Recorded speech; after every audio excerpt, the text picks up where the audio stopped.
बच्चों बहुत स्वागत है आप लोगों का आज की क्लास में। मैं हूं आपका केमिस्ट्री टीचर सुनील यादव। तो बच्चों आज मैं आपके साथ ऊष्मागतिकी से अगले टॉपिक लेकर आपके साथ हूं। मैंने सबसे पहला प्रश्न लिया बच्चों, सिद्ध कीजिए कि del H is equal to del E plus P del V. ठीक है बच्चों, ऊष्मागतिकी के प्रथम नियम से हमको ये चीज सिद्ध करना है, तो मैंने ले लिया ऊष्मागतिकी के प्रथम नियम से। बच्चों आप लोगों को याद होगा ऊष्मागतिकी का प्रथम नियम क्या होता है।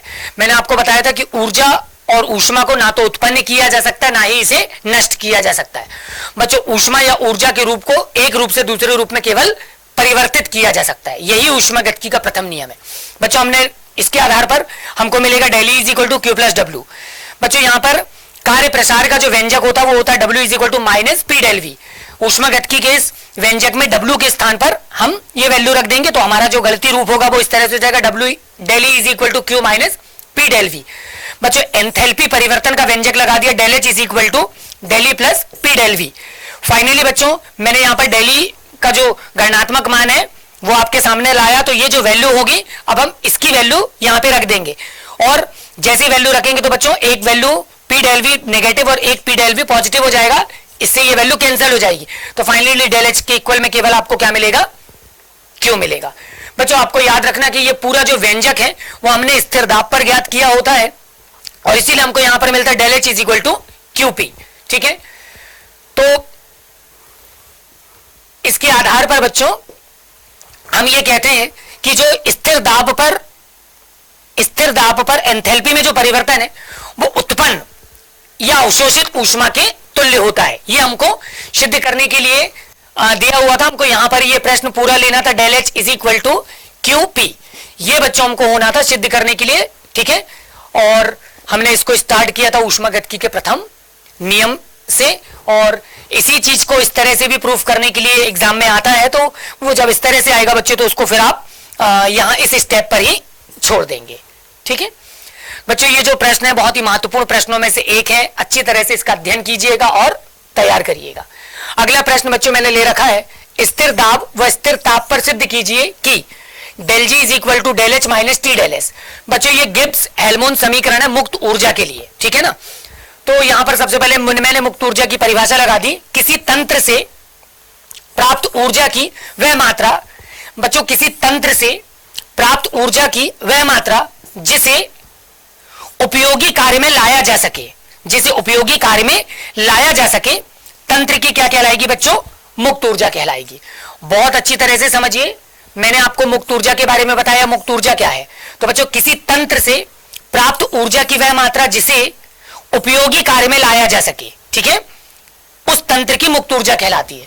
और बच्चों हम इसको कैपिटल जी से रिप्रेजेंट करते हैं। ठीक है, और मुक्त ऊर्जा की परिभाषा के आधार पर हमको मिलता है G is equal to H minus T S. इसको समीकरण एक बना दिया बच्चों, यहां पे जी मुक्त ऊर्जा है, एच एंथैल्पी है, टी ताप है और एस एंट्रोपी है। ठीक है बच्चों, मुक्त ऊर्जा के आधार पर हमने समीकरण लिखा। अब एंथैल्पी की परिभाषा से हमको मिला H is equal to E plus P B.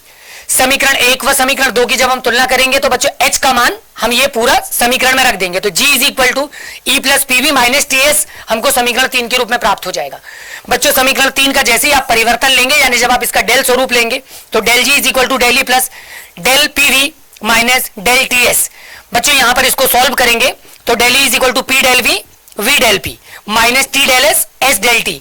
बच्चों याद रखना है कि ये अभिक्रिया जो है वो स्थिर दाब और स्थिर ताप पर संपन्न होगी, इसलिए डेल पी और डेल टी की जो वैल्यू होगी बच्चों वो जीरो हो जाएगी।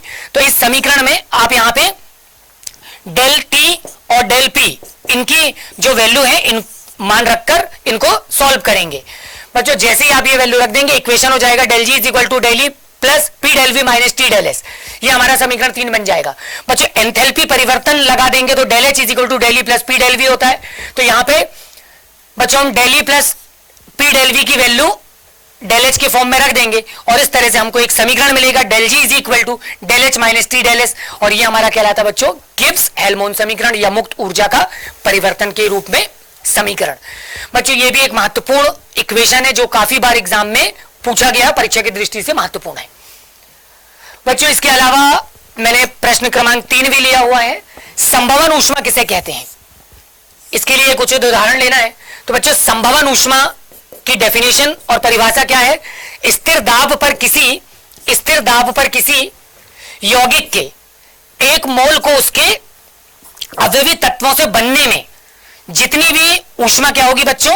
अवशोषित होगी, या फिर आप ऐसा कह दें उत्सर्जित होगी, उस यौगिक की क्या बोलेंगे हम? उसकी संभवन ऊष्मा बोलेंगे।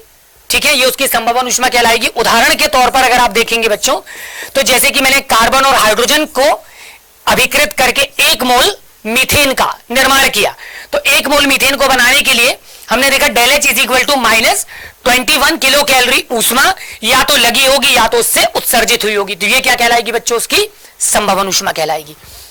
बच्चों, आज मैंने इन महत्वपूर्ण प्रश्नों के साथ आपको अवगत किया। ऐसे ही कुछ और भी महत्वपूर्ण प्रश्नों के साथ आपसे पुनः मुलाकात होगी।